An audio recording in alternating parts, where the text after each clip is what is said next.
Cette cérémonie fait partie des traditions qui manifestent la vitalité d'une institution, surtout d'une université. C'est le lieu de féliciter chaleureusement mon professeur Mohamed Moustapha Foyer Sow. M. Sow nous a transmis avec passion l'histoire et la géographie avec une beauté et une grâce qui fait que, s'il termine son cours, on a compris la quintessence. Merci professeur pour ces belles années que nous avons passées à vos côtés au lycée Alpha Molo Baldé de Kolda. Aujourd'hui, professeur, vous montrez la voie à beaucoup de chercheurs. C'est bien de parler, mais il faut parler bien, c'est utile. On dit seuls les tonneaux vides font du bruit, et malheureusement les gens écoutent ceux qui font du bruit et délaissent ceux qui ont un sens, ceux qui délivrent un sens. Et vous faites partie des gens qui délivrent un sens pour un Sénégal de paix et de prospérité grâce à une visite intelligente de notre histoire et de notre civilisation commune. Connaissant le talent, connaissant la maîtrise des sujets dont il fait montre, l'ouvrage qui nous donne la possibilité de scruter avec lui les grandes lignes est un ouvrage que je considère comme étant un ouvrage de chevet pour les jeunes historiens. Nous avons de l'histoire du Fouladou une connaissance qui est quelque peu ciselée par les bribes de ce qu'on nous a enseigné au lycée. Je pense qu'à partir d'aujourd'hui, il ne s'agira pas d'en avoir des bribes, il s'agira d'en avoir une maîtrise parfaite. Parce que l'auteur que nous allons devoir présenter, que nous allons écouter, est non seulement du terroir, mais c'est un historien accompli. Ce travail, c'est un travail qui est une invitation pour les générations à venir.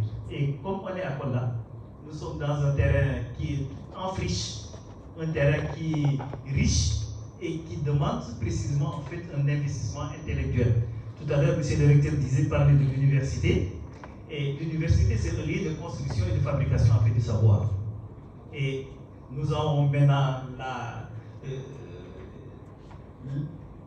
la possibilité d'avoir un atelier chez nous, un atelier de fabrication en fait du savoir. Et cette fabrication se fait avec les matériaux qui sont ici. Et dans tous les domaines des sciences humaines, il y a quand même matière à faire. Autant les gens ont sérieusement travaillé sur le nord du Sénégal, sur le Wallo, sur le Cap-Vert, sur la Basse-Casamance.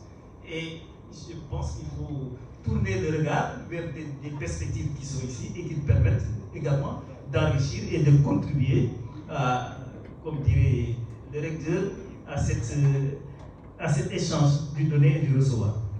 Il y a quelques jours, j'étais à Parumba et j'ai remonté un peu en fait le tunnel de Parumba.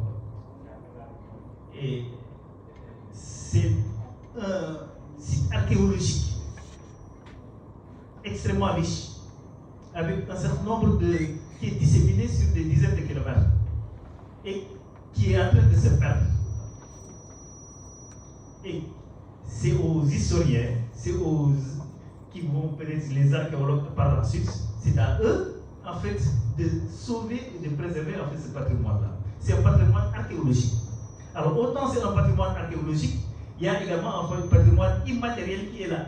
Et l'histoire fait partie précisément en fait de ça, qu'il faut sauver. Et ce que Moustapha vient de faire participe précisément en fait à ce sauvetage-là. D'abord, je voudrais faire un petit témoignage sur le Dr Sow. Les peuples disent que, en fait, je veux dire que Sow, c'est quelqu'un qui n'abandonne jamais ses jeunes collègues ressortissants de Kolda. Sow, Applaudissez ça. Et donc, dans tous ces projets scientifiques à Dakar, il m'associe, soit il m'associe, soit il me demande mon avis. Sow, c'est un grand que nous estimons à Dakar, qui nous aide et qui continue à nous accompagner. Grand frère, merci beaucoup. Le livre qu'il vient de publier, pour moi, est une contribution essentielle et incontournable pour ceux-là qui s'intéressent à l'histoire politique de la Casamance, à l'histoire politique du Fouladou et également à l'histoire politique du Sénégal. Les différents axes de son livre montrent au lecteur qu'il est impératif de s'intéresser à l'histoire pour mieux appréhender certaines questions locales en rapport avec le développement de Kolda. Sow s'est inscrit donc dans ce livre-là dans une histoire du pouvoir politique local, national et même, j'ose dire, si vous voulez, mondial, puisque dans son livre, il s'intéresse aussi un peu aux relations entre le Fouladou, entre la puissance française et les autres puissances qui étaient à l'époque en Sénégal méridional. En analysant donc les relations entre la chefferie indigène et le pouvoir colonial, il fait dans le temps long une histoire des processus multiples et complexes de transformation, de reconfiguration des champs politiques coldois et sénégalais. Sous ce rapport donc, je considère que ce livre permet de comprendre les jeux de pouvoir et les duplicités dans l'espace colonial et post-colonial. Vous remarquerez, ceux qui ont le livre, ou ceux qui ont envie de lire le livre, vous remarquerez qu'en plus d'une analyse du rapport entre milieu naturel et processus de peuplement, Sow s'est intéressé à la nature des systèmes politiques anciens. Il s'est donc attelé à faire ce que moi j'appelle une histoire des hommes et des femmes. Cette histoire-là fait défaut dans l'école de Dakar. Il y a très peu de travaux qui s'intéressent aux hommes, très peu de travaux qui s'intéressent aux femmes. Et dans ce livre-là, il y a des parties consacrées à des hommes, des parties consacrées à des femmes qui ont marqué l'histoire de Kolda. Alors, en s'intéressant à l'homme, on est en train de donner à l'histoire, si vous voulez, une autre dimension. Car tout ce qui déshumanise l'homme paralyse l'histoire. C'est parce que Sow a compris cela qu'il a insisté sur l'histoire de ces hommes-là, de ces femmes-là. Il s'est intéressé dans ce livre à des figures qui ne sont pas connues, à des figures qui sont à la marge de l'histoire du Fouladou, des figures comme Kéba Baldé, des figures comme Moussa Kamara, Diadé Djibaïrou Kandé, Fatou Tchadjel Baldé. Je vais m'arrêter un peu à Fatou Tchadjel Baldé, puisque pendant longtemps, beaucoup d'historiens, beaucoup d'intellectuels sénégalais pensent que quand on doit faire l'histoire des femmes dans ce pays-là, il faut s'intéresser tout simplement aux femmes de l'air. Or, en Casamance, en Haute-Casamance, plus précisément, et Sow le montre aisément dans son livre, il y a des femmes qui ont joué un rôle essentiel dans le processus de construction de l'État du Sénégal. Pour moi, l'autre apport original du livre de Sow réside dans l'analyse qu'il fait de l'émergence sur la scène politique de la colonie du Sénégal d'élites dites modernes qui allaient assurer le destin politique de la Casamance. Cet épisode de l'histoire du Fouladou, très mal connu du reste, a été pris en charge par Sow. Ce qui me pousse à dire aisément, et vous conviendrez de cela avec moi, que ce livre de Sow est une relecture objective de l'histoire du Fouladou. Objectif en ce sens qu'il a redonné au Fouladou sa place dans l'histoire dans l'histoire du pays. Objectif en ce sens que Sow ne s'est pas adonné à ce que nous, historiens, nous appelons la géographie. Khan l'a dit tout à l'heure, il n'est pas tombé dans le piège de la géographie, dans le piège du régionalisme. Il a critiqué ses sources, il a critiqué ses entretiens. Bref, il a eu une posture historienne qui lui a permis de produire ce travail-là, que moi j'ai lu rapidement, puisque c'est tellement bien écrit qu'il a une plume qui est facile à lire. Disons, moi je le qualifie comme étant un chirurgien des mots. Quand vous aurez la chance de lire ce livre-là, vous allez remarquer que c'est très bien fait. Et donc, ce qui me pousse à dire que ces sources, sa démarche et ses analyses visent tout simplement à faire de l'histoire, rien que de l'histoire. Fénelon a dit, un auteur ancien a dit, le bon historien n'est d'aucun temps, ni d'aucun pays. Quoi qu'il aime sa patrie, il ne la flatte jamais en rien. Le bon historien n'est d'aucun temps, ni d'aucun pays. Quoi qu'il aime sa patrie, il ne la flatte jamais en rien. Dans la rédaction de cette histoire-là, pour moi, ça aura été un bon historien, ou même un très bon historien. Pourquoi donc ce livre est à lire? Il est à lire pour plusieurs raisons. Il est à lire pour son originalité. Il est à lire pour cerner la trajectoire politique du Fuladu en Casamance et dans le pays. Il est à lire pour comprendre la posture de la chefferie et des élites du Fuladu face au pouvoir colonial. Il est à lire pour comprendre que, contrairement aux idées reçues, le Fuladu n'a jamais été à la marge de l'histoire et de la construction de ce pays. Ce livre est enfin à lire et à faire lire aux élèves et aux enseignants qui ont là un manuel utile pour leur cours sur les royaumes de la Sénégambie et sur le processus d'indépendance du Sénégal. Au département d'histoire, quand mon devancier, M. Mamadou Mané, que je salue, a travaillé sur le Gabon, quelques 4 ans après le colloque de Londres de 72 sur le Gabon. Quand donc il a travaillé sur le Gabon, cela a été particulièrement salué. Je me suis posé la question de savoir est-ce que ce très beau travail va s'arrêter simplement au Gabon, dès lors que parlant du Gabon, nous avions des provinces extraordinaires comme les Guimara, le Pachana, le Payungu, etc. Pourquoi ne pas parler de cela et parler simplement du Gabon, vraiment en termes quasi génériques? Et j'ai dit, tant qu'à faire, je vais plonger ma proximité avec les peuples qui a donné une parenté avec cette communauté ethnique, les possibilités de faire avancer un peu l'historiographie de cette région.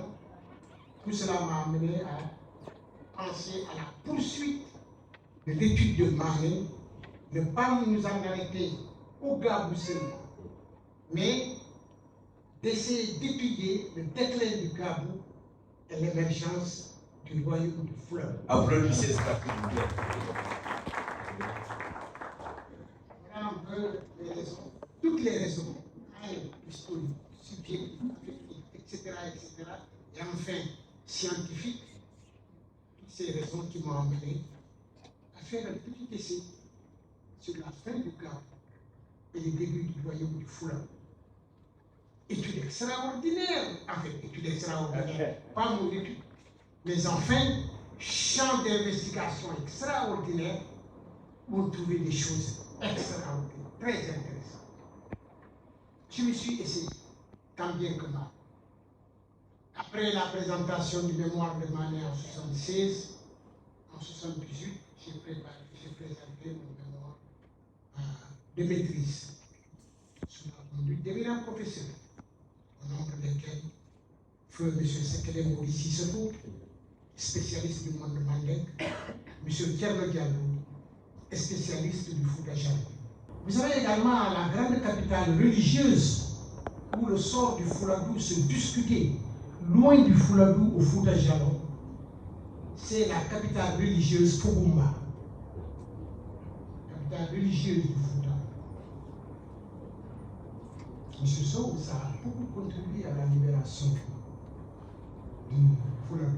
Ça a beaucoup contribué également à la pénétration de l'islam. Ça a beaucoup contribué à aider les peuples à vaincre les Mandingues.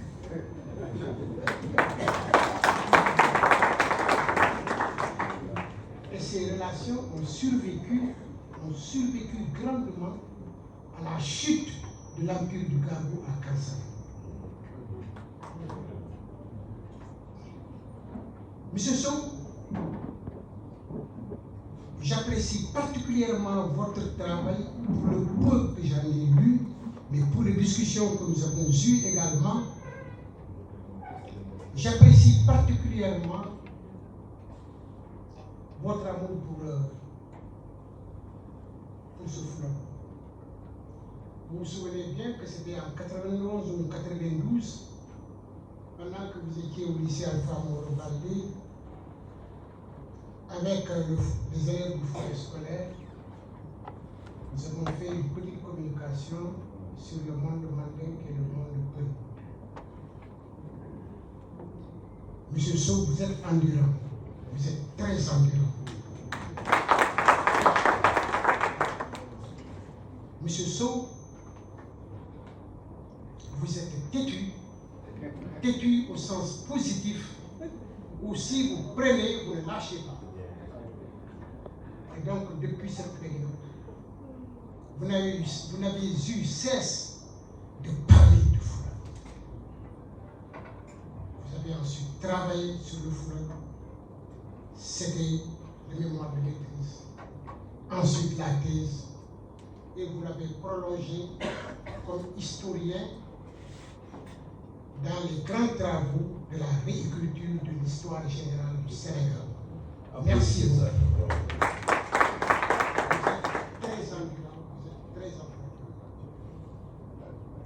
Monsieur Sow, vous vous êtes évertué à être extrêmement objectif dans l'histoire de Fouta.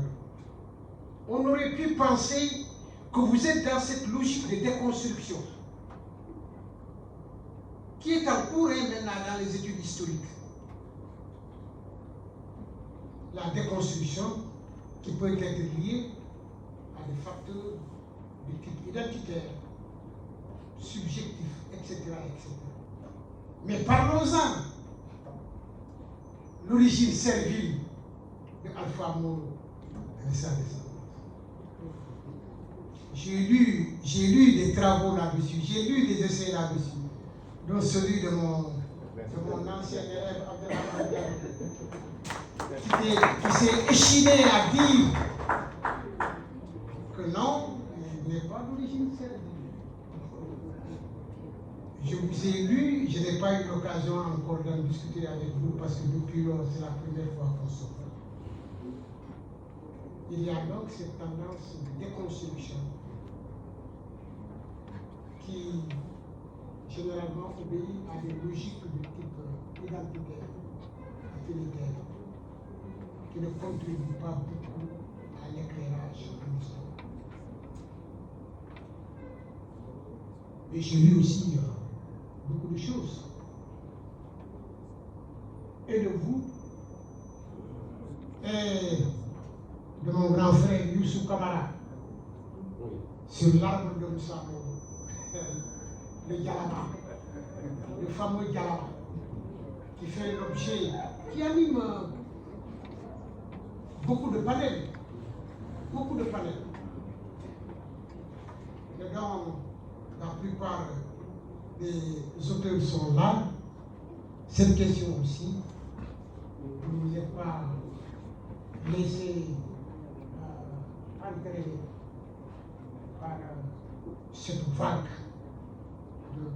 d'historiens et autres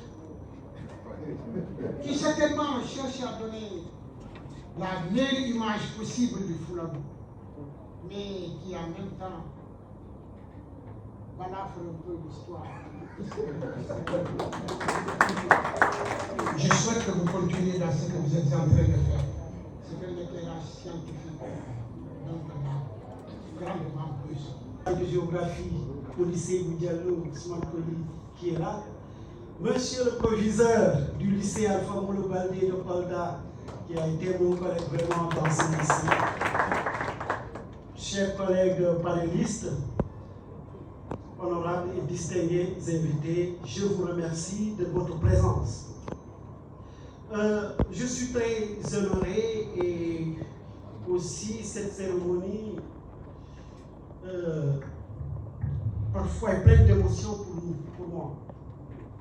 Parce que en tant qu'universitaire, nous sommes amenés à présenter nos travaux partout à travers le monde. Parfois, pour moi, en ce qui me concerne, à parler du Fouladou, comme il a dit tout à l'heure, à Berlin. Parfois, c'est en France ou ailleurs, même en Chine, puisque j'ai été là-bas.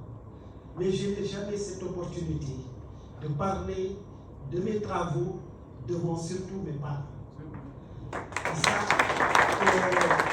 c'est là que ça me touche beaucoup. Parce qu'après 20 ans, plus de 20 ans que nous y sommes, c'est aujourd'hui, ce jour est véritablement historique, que j'ai cette opportunité de parler devant mon papa. À l'époque, quand je soutenais ma thèse, il a tenu à venir assister. Je lui ai dit que non, vu votre âge, vous êtes fatigué, laissez mon grand frère qui va venir, qui nous représentera la famille.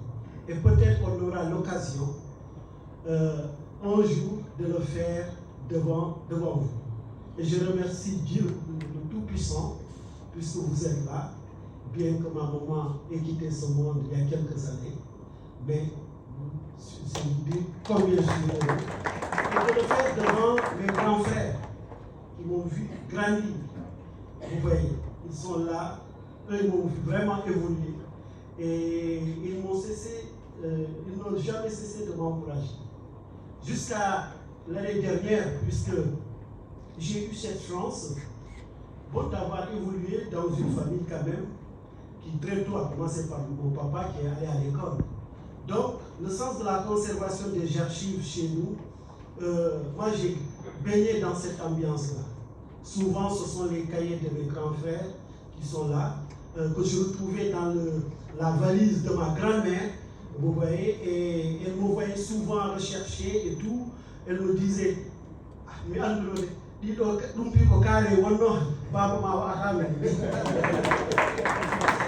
parce qu'effectivement, il y avait 2 malles remplis des cahiers de mes grands frères, de ma grande sœur. Et à chaque fois, elle voyait que quand avant d'aller à Sédou, j'essaie de regarder les cahiers de première, etc. Elle me disait, et ça, vraiment, je me disais que bon, malheureusement, ce n'est pas de l'argent, mais je pense que ça peut amener de l'argent. Voilà, donc je pense que voilà. Donc c'est un peu ça. Moi, j'ai baigné dans cette ambiance. Et mon grand frère, à l'époque aussi, il fallait rapidement trouver du boulot. Lui, il a été instituteur très tôt. Et mon papa n'a jamais voulu que je fasse les concours très tôt. Puisqu'à chaque fois, il nous disait que votre grand frère a arrêté ses études pour nous aider, etc.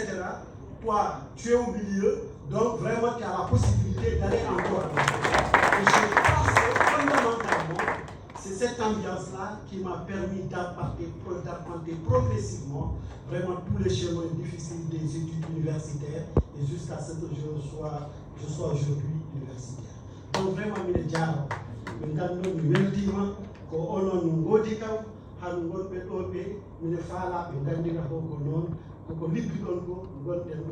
partage tous les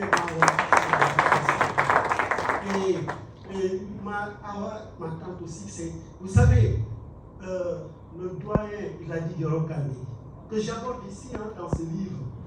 Et aussi, j'ai eu cette chance. Je pense que je suis l'avant-dernier chercheur. Parce que, à l'interroger de son vivant. À l'interroger de son vivant. Et c'est là où, véritablement, c'était en 2002, je pense. C'était en 2002. Quand c'est là où vraiment il m'a demandé de tout faire justement pour écrire cette histoire du fleuve. À l'époque, je voulais travailler sur le MFDC. Et il m'a parlé vraiment, parce que c'était le chargé à l'organisation du MFDC en 1945. Il m'a dit, mais écris l'histoire du fleuve. Et mon directeur de thèse, professeur Maïgé, m'a encouragé dans ce sens-là. Après, il y a une autre Française qui est venue l'interroger, qui est une collègue. Elle a fait vraiment un grand entretien avec Yoro Kandé. Je reviendrai sur ça. Donc j'ai un article sur Yoro Kandé et il est dans cet ouvrage-là. Bien, je suis content aussi parce que moi je dis que je suis chanceux. C'est-à-dire d'avoir la chance de présenter un livre au fleuve devant celui qui est le ministre de l'Enseignement supérieur, de la Recherche et de l'Innovation. Du Sénégal, c'est très important. Je pouvais ne pas avoir cette chance-là. Ça pouvait être notre ministre. Donc c'est pour cela que je me dis que ce jour-là est historique. Il est historique d'autant plus que nous démarrons l'antenne, le centre délocalisé de Kolda. Parce que ce travail qui est présenté aujourd'hui est le fruit de plus d'un quart de siècle.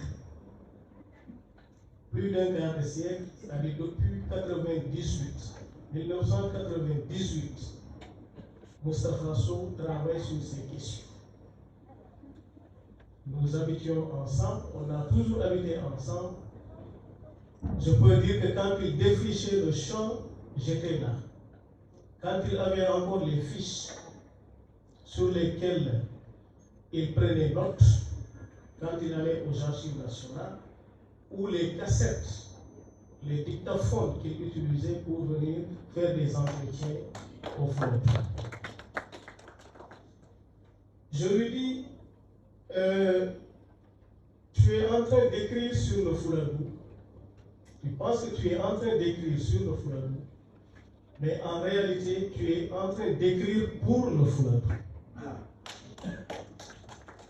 Pour le Fouladou, parce que cette séquence historique d'un siècle, il fallait se sacrifier pendant un quart de siècle pour le condenser, le résumer et le proposer à la postérité. Ce n'était pas évident. Il a fait beaucoup de pays. Et l'objectivité dont parlait le doyen Cissé, Moustapha était déjà préparé scientifiquement à cela. C'est un sociologue avant la lettre. Moustapha ne pouvait pas ne pas être objectif dans cette histoire du Gabou, du Fouladou, du Pakao, parce qu'il a fait une bonne partie de son enfance en pays mandingue, précisément à Danaf. C'était le sens inverse. Moi, le mandingue, j'ai passé mon enfance au Fouladou et lui, il a passé son enfance chez les mandingues. Docteur Mohamed Moustapha Sow, c'est un collaborateur loyal, mais en plus très complet. C'est un délice de travailler avec lui. C'est une fierté pour le pays. Ensuite, maintenant, j'en viens à l'œuvre. Vous savez, on n'a pas beaucoup de gens qui ont écrit sur notre histoire. De toute façon, même au niveau national, et si j'ai bien compris, ce livre rentre dans le cadre de l'histoire générale du Sénégal, qui est quand même un programme du gouvernement du Sénégal. Et donc, ne serait-ce que pour ça, on doit le féliciter de faire partie aujourd'hui qu'on a un enfant du Fouladou qui a écrit l'histoire du Fouladou et qui fait partie de ce vaste programme qui a été piloté par Feuille Valentian de l'histoire générale du Sénégal. Donc, on est sûr que grâce à un des nôtres, notre histoire a bien sa place dans l'histoire générale du Sénégal. Alors, merci. Ça, on n'est pas nous. Oh, le prix à Dakar, c'est 10 000 la moitié, 500. Vous arrivez à vendre?